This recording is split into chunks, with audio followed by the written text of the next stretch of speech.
شهداء لله ولو على أنفسكم أو الوالدين والأقربين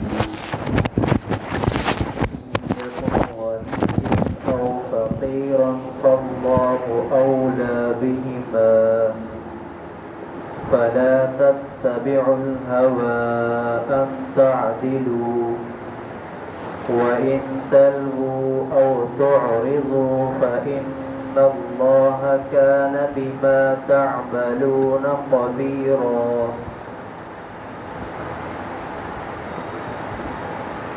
يا أيها الذين آمنوا أي إيمان والو كونوا قائم کرو قوامین انصاف کو بالقسط انصاف کے ساتھ اے ایمان والو ہو جاؤ قائم کرنے والے انصاف کے ساتھ شہداء گواہی دو للہ اللہ کے لیے ولو علی اور اگرچہ انفسکم اپنے آپ پر او یا والدین پر والاقربین اور قریبی رشتہ داروں پر ان اگر یکن ہیں غنیًا مالدار او یا فقیرا تنگ دست فاللہ پس اللہ اولا زیادہ لائق ہے بہما ان دونوں کے ساتھ فلا تتبعوا پس نہ اتباع کرو تم ہوا خواہشات کی ان کہ تعدلوا انصاف کرو تم وَإِن تَلْوُوا اور اگر تلووا تلویح کی تم نے او تعرضوا یا اعراض کیا تم نے فَإِنَّ اللَّهَ بس بے شک اللہ کان ہیں بما ساتھ جو تعملون عمل کرتے ہو تم خبیرا باخبر۔ اس آیت میں دو چیزوں کا حکم دیا گیا ہے اور دو چیزیں ایسی ہیں اسلام کے لیے مسلمان کے لیے ایک مومن کے لیے جیسے انسان کے وجود میں اس کی دو آنکھیں اس کے دو ہاتھ ہیں اس کے دو پاؤں ہیں یعنی اہمیت کی حامل ہیں یہ دو چیزوں کا حکم اس آیت میں ملتا ہے اور وہ اتنی اہمیت کی حامل ہیں جیسے انسان کے دو ہاتھ ہیں دو آنکھیں وہ دو چیزیں کیا ہیں پہلی چیز قوامین بالقسط کی انصاف پہلی چیز جو حکم ملا ہے ہمیں انصاف کا اور دوسری چیز شہداء للہ سچی گواہی دو چیزیں انصاف کرنا اور سچی گواہی دینا ولو علی انفسکم او الوالدین او الاقربین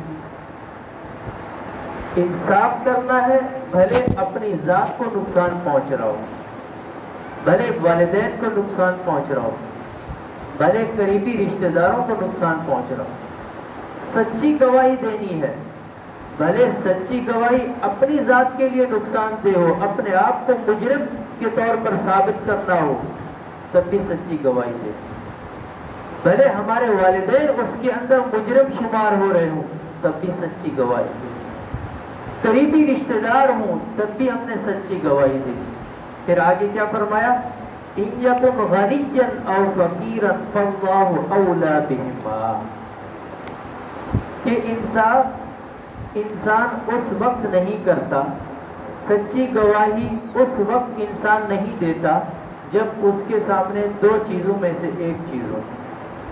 یا تو یہ ہے کہ اگر انصاف کریں گے تو آگے والا بڑا مالدار ہے، مرعوب ہو جاتا ہے انسان، سامنے والے کے عہدے سے مرعوب ہو جاتا ہے، سامنے والے کے دبدبے اور ہیبت سے مرعوب ہو جاتا ہے، نہ تو وہ گواہی دیتا ہے نہ ہی اپنی حق وصول کرنے کے لیے آواز اٹھا سکتا ہے، دب جاتا ہے بیچارہ. یا یہ ہے کہ سامنے والا محتاج ہے، غریب ہے، تنگ دست ہے، اور یہ بندہ از روئے تراحم، از روئے شفقت اور مہربانی کے انصاف والا معاملہ نہیں کر رہا کہ یہ بیچارہ غریب ہے، یہ بیچارہ تنگ دست ہے. تو اس طریقے سے یہ بندہ اگر اس طریقے سے از روئے تراحم ناانصافی کرتا ہے یا از روئے تراحم یہ غلط بیانی کرتا ہے، فاللہ اولی بہما، اللہ نے فرمایا کہ تم میرے سے زیادہ ان سے زیادہ شفیق ہو، کہ تم اس سے زیادہ مہربانی کر رہے ہو، تمہاری محبت میرے سے زیادہ ہے. فاللہ اولی بہما، کہ تمہیں چاہیے کہ اس کی ذات سے زیادہ مقدم رب کی ذات کو کرنا. والدین کی ذات سے پہلے رب کی ذات ہوتی، اپنی ذات سے پہلے رب کی ذات ہوتی، رشتہ داروں سے پہلے رب کی ذات ہوتی. اب یہاں پر چند احکامات ثابت ہو رہے ہیں. پہلی چیز تو یہ ہے یا ایھا الذین آمنوا کونوا قوامین، کہ اے ایمان والو، ہم نے یہ سمجھ رکھا ہے انصاف اور گواہی دینا یہ حکومت کا کام ہے، یہ عدالت کا کام ہے، یہ کچہریوں کا کام ہے، ہم اس سے بری الذمہ ہیں. یہاں یا ایھا الذین آمنوا، اے ایمان والو، کچھ بھی ہے، عدالت میں ہے یا برسر اقتدار ہے یا کسی حالت میں بھی ہے، ہر حالت میں انصاف قائم کرنا ایک مسلمان کے مسلمان ہونے کا تقاضا ہے. سچی گواہی دینا ایک اسلام کا تقاضا ہے، لازمی نہیں ہے کہ یہ کام عدالتیں کریں. اور دوسری بات، قوامین، قائم کرنے والے ہو جاؤ. قوامین دوام کے ساتھ ہے، ایسا نہیں ہے کہ ایک دو فیصلے تو انصاف کے کر لیے، باقی 96 فیصلے کیے نا انصافی کے، پھر ان 4 فیصلوں کو گنواتے پھریں کہ دیکھو ہم نے کیسا انصاف کیا تھا. ہوتا ہے نا کہ ہم نے فلاں موقع پر کیسا انصاف کیا تھا، اور باقی 96 نا انصافیاں، 96 جھوٹی گواہیاں نظر نہیں آتی. تو یہاں فرمایا قوامین، ایک دو واقعات کے اندر انصاف نہیں چاہیے بلکہ ہمیشہ ہمیشہ کے لیے انصاف چاہیے. اس آیت کا شان نزول یہ بیان کیا گیا مفسرین نے کہ نبی کریم صلی اللہ علیہ وسلم کے سامنے ایک مقدمہ پیش ہوا. ایک طرف مالدار تھا، دوسری طرف ایک تنگ دست تھا. جب پیارے پیغمبر نے واقعہ سن لیا تو پیارے پیغمبر کے ابھی ذہن میں یہ بات آئی کہ تنگ دست مالدار کا حق کیسے کھا سکتا ہے. خیال آیا، صرف فیصلہ نہیں کیا، ایک خیال آیا کہ تنگ دست مالدار کا مال کیسے کھا سکتا ہے. یہی خیال آنا تھا تو اللہ تبارک و تعالیٰ نے یہ آیت نازل فرمائی کہ اے ایمان والو، آپ انصاف کرو، جو حقائق ہیں ان کو سامنے رکھو. یہ نہ دیکھو کہ پتہ نہیں کہ تنگ دست مالدار کا حق کیسے کھا سکتا ہے، ایسی بات نہیں ہے. جو حقیقت ہے اسی کے مطابق فیصلہ کر لو. اب یہاں پر یہ ہے یا ایھا الذین آمنوا کونوا قوامین بالقسط، اے ایمان والو ہو جاؤ قائم کرنے والے انصاف کو اور گواہی دینے والے اللہ کے لیے. وَلَوْ عَلَىٰ أَنفُسِكُمْ أَوِ الْوَالِدَيْنِ وَالْأَقْرَبِينَ، اگرچہ وہ انصاف اور وہ گواہی تمہاری اپنی جان کے خلاف ہو یا والدین کے خلاف ہو یا قریبی رشتہ داروں کے خلاف ہو. إِن يَكُنْ غَنِيًّا أَوْ فَقِيرًا فَاللَّهُ أَوْلَىٰ بِهِمَا، اگر سامنے والا تنگ دست ہے یا مالدار ہے، ہر صورت حقیقت کو سامنے رکھو. فَلَا تَتَّبِعُوا الْهَوَىٰ أَن تَعْدِلُوا، خواہشات کی اتباع نہ کرو. آج انصاف لینے کے، انصاف دینے کے، انصاف دلانے کے کئی ادارے قائم ہیں۔ آج ان انصاف نافذ کرنے کے لیے، اس انصاف کو نافذ کرنے کے لیے کتنی فورسز قائم ہیں، پتہ نہیں کتنی فورسز ہیں، لیکن اس کے باوجود بھی ناکامی ہے، اس کے باوجود بھی ناکامی ہے۔ آپ جا کے دیکھیں، کسی سے بھی پوچھیں، وہ یہی رو رہا ہوگا کہ میں انصاف لینے کے لیے گیا، میرے ساتھ کیا ہوا۔ آج وہ قانون نافذ کرنے والے بھی انصاف نافذ نہیں کر سکتے، گواہی صحیح نہیں دے سکتے، فیصلہ صحیح نہیں کر سکتے، جس کی وجہ سے بد امنی ہے، جس کی وجہ سے بے سکونی ہے، جس کی وجہ سے لوٹ مار قتل و غارت ہے۔